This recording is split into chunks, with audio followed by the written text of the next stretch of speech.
please subscribe and follow my journey. One man's journey in building the perfect home for the first time.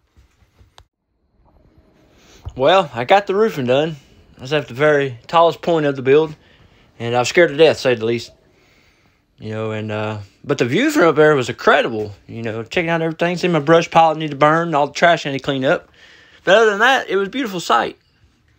Knees shaking a little bit, but I was hanging on. Later on, I got a fall device, so I couldn't fall off, hopefully. But I think it was worse than what it was intended to be, because the rope about tripped me up, if nothing else. It's a little bit more dangerous than not having the rope tied to me. Anyways, you see Mr. Clay and Carter Man working, helping me lay the roof panels on. We got the purlins, 2 foot on center. We nailed them on into the trusses. And then we screwed in the screws every other lip, which is probably about 6 inches apart. There's a lot of screws. A lot of screws went into it. And great times. Good help. You see here we go in progress here. Got most of the decking, the roof on. Here's another view of it. Up top, I did a ridge cap. You know, a vented ridge cap, so the house could breathe. And then I thought about it, and I had to have three separate roofs, you know, because the way it's designed.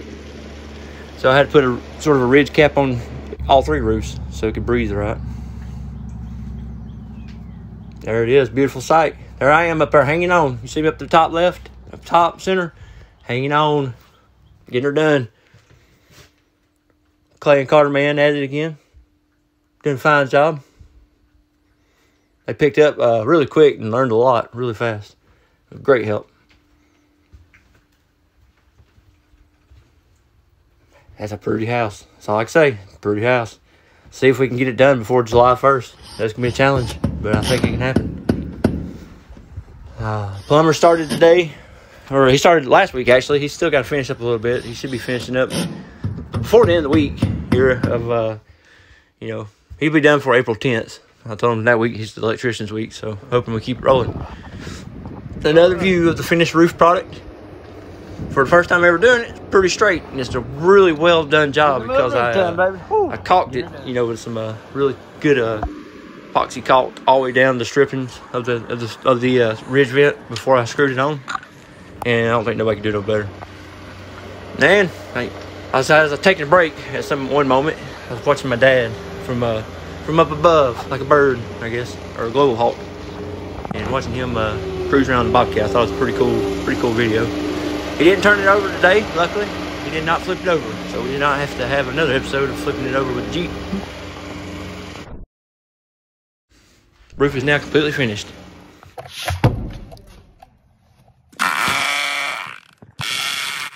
And sorry for the poor video quality here. My photographer and videographer, she laid out on me today. She called in sick, so I was a little low on help today. But here I am drilling the holes and getting ready for preparing for the anchor bolts.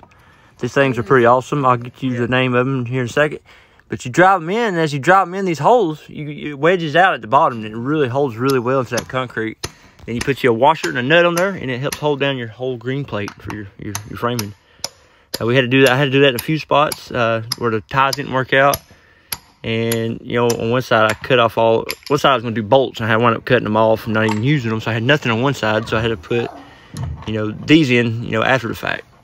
But pretty simple. Once you get the threads started on them, which sometimes that can be a trick, don't miss. It'd be better to lay down a piece of metal and hit the bolts to get it started, you know, because if you miss a little bit, you'll bend those threads.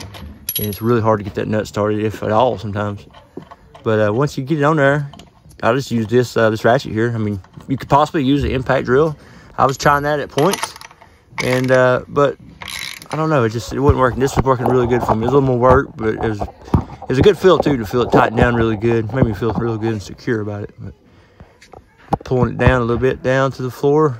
Up under that green plate, I do have a bead of liquid nails all the way around my perimeter. You know, for like an air gap. Feel the air gap, but you know, I did not have no anchors or sport hurricane straps or nothing like that on this one side especially. So these wedge anchors will take the place of any hurricane straps that you would have set in the concrete wet. And here you see I'm getting ready for the HVAC work. The next video will probably be on me installing the HVAC system, which is going to be a challenge. And there's the plumber busting them at work. He came up and he's working on the plumbing. There's ANSLEY testing out the tub. please subscribe and watch for our upcoming videos and see if we can get this Barndo built for less than $60 a square foot.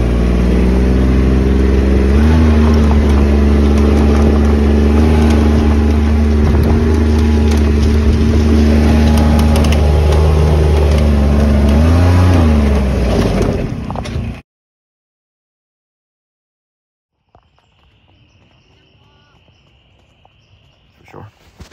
Like and subscribe. You won't regret it.